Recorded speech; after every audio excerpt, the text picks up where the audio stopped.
of 11-year-old Mia Cirio, who was wounded in the 4th grade classroom.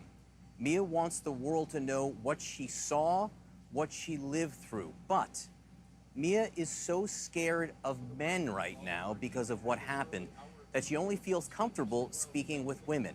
She also did not want to go on camera. She did agree to speak with my partner, CNN producer Nora Noose. Nora, you were in with Mia and her mother. I want to make clear her mother was there the whole time. What did she tell you? So 11-year-old Mia Cirio was in that 4th grade classroom that we've heard so much about with Miss Garcia and Miss Mireles. She said they were watching Lilo and Stitch because it was the end of the school year, they'd finished their lessons, and she said one of her teachers got an email that there was a shooter in the building and went to the door, and he was right there. And they made eye contact. The shooter made eye contact with the teacher. With the teacher, and then he shot out the window in the door.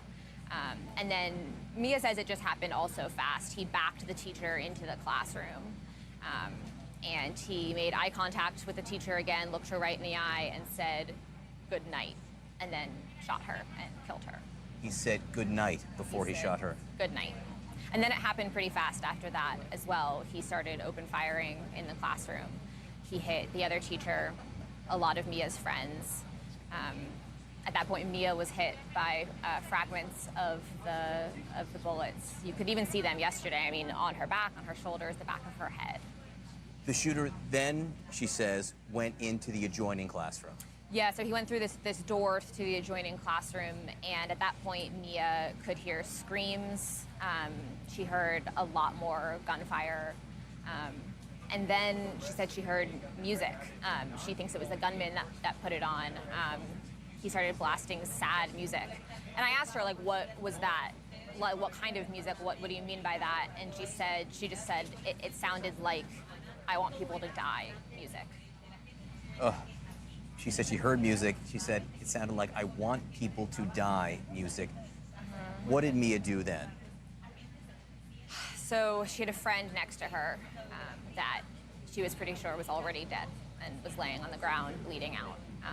And she put her hands in her friend's blood and then smeared it, she said, all over her body. She wanted to look like she was dead. She was scared that the gunman was going to come back through that adjoining door back into the classroom, and she wanted to be able to play dead. She also told you that she called 911. Yeah, so after she smeared the blood all over her body, she and a friend went and were able to take the phone off of one of the teachers who had already been killed. And they called 911, and they were actually able to make contact with the dispatcher. And they talked to a dispatcher for a little while and told them what was going on inside. And Mia kept telling me that she kept saying, we're in trouble, like, please come, we're in trouble. One of the interesting things you told me is that Mia said to you that she felt like it all lasted for 3 hours. Yeah, she was like, oh yeah, I was in there for 3 hours. And her mom said, well, sweetheart, I think it was closer to 1 hour, but I'm sure it felt that way. And what did Mia think the police were doing during this time? She said she thought the police just hadn't gotten there yet, that somehow they just weren't there yet. And she said, she'd been pretty stoic up until this point in the interview. And this was actually when she started getting emotional and started crying. She said, I heard the grown-ups later say the police were outside and that they weren't coming in. And she got emotional talking to me about this and said, why didn't they come in? Why didn't they save us? Why? The police were outside? Like, she just couldn't, it was clear in her 11-year-old brain, in my brain, why they wouldn't come in and help and save her. So again, you spent some time with her and her mother. She's obviously just been through the worst thing, hopefully, that she'll ever go through in her entire life. How did she seem to you? How did she look to you? Honestly, not great. She seems completely traumatized. Physically, she's mostly okay. She has these bullet fragments all over the back of her shoulders and her back and the back of her head. She said overnight a lot of her hair fell out in just kind of big clumps from where the bullet fragments had hit. So she's bummed about that. But just completely traumatized. And her parents are trying to get her some kind of therapy help. They'll probably have to drive her to San Antonio for that. And so they're actually starting a GoFundMe page to pay specifically for that therapy cost. She said she keeps seeing but the bodies on the ground. And so that therapy is going to be really important. So that GoFundMe is on the screen. I mean, she's been through so much. She saw her teacher killed before her eyes. She saw her friends killed before her eyes. I simply can't imagine. And then one other thing you told me that just gives us a sense of her state of mind right now. You have an alarm on your cell phone. Your alarm went off accidentally on your cell phone while you were talking to her. What happened? I felt so bad. I mean, it just was an accident, and she clearly was kind of triggered by that.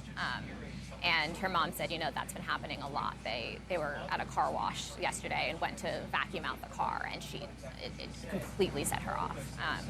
She's not sleeping right now. She's, you know, the whole interview, she brought a blanket with her, and the whole interview she just was like covering herself in this blanket, and it was hot. But it felt like she just was trying to keep herself covered. And just to be clear, one last time, she really wanted to talk. I mean, she didn't want to talk to a man, but she wanted to get her story out there. Why? She kept saying that she wants to try to prevent this from this happening to other kids, that she thought that if she talked to someone, if she did an interview, that maybe people would realize what it was really like to be in a school shooting, and that maybe something would change and other kids wouldn't get hurt. And I kept saying, you know, you don't have to do this. Like, you don't have to do this interview. Like, this is up, you're in charge, this is your decision. But she kept saying, no, I really want to do this. All right. Nora News, thank you for speaking with her. Thank you for telling us what she said. Please tell the family that we're thinking of them, and we appreciate them reaching out. So thank you. Right, a lot of new information there. We had not heard really the perspective of what it was like to be inside the classroom while it was happening. And frankly, it is just horrific. إن أعجبك الفيديو لا تنسى الإعجاب والاشتراك في القناة.